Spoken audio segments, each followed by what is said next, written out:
私の声が聞こえますか？あなたへ届いてますか？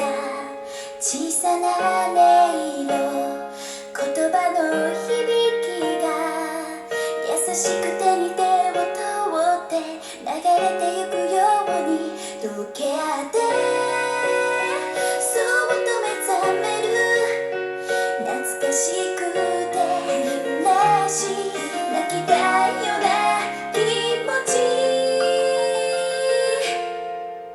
この声はどこからやってくるの？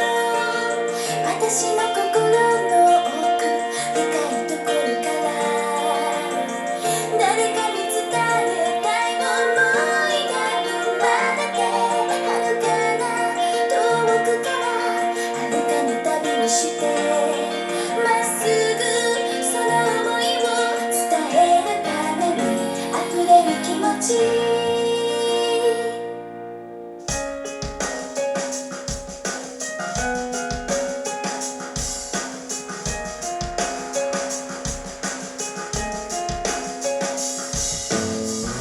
私の声が聞こえますか？あなたへ届いてますか？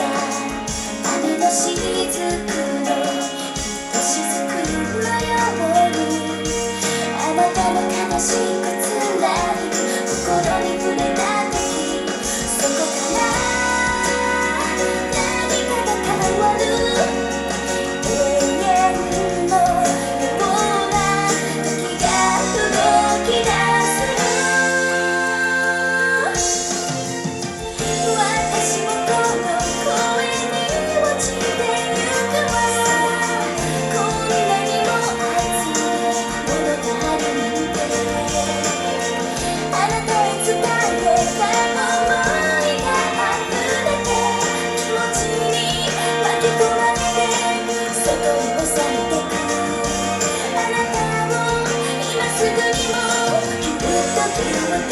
抱きしめたいの、怖いほど強くなれる、これがないの。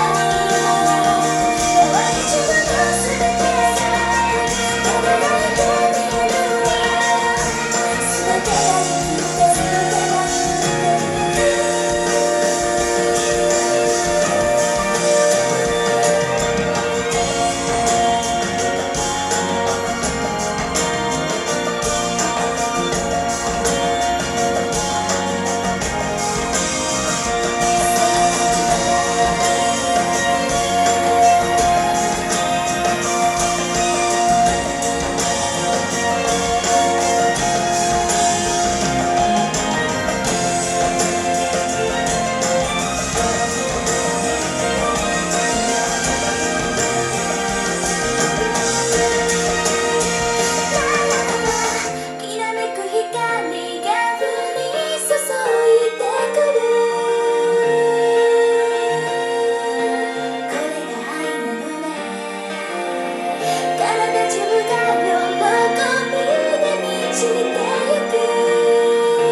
全てがしめた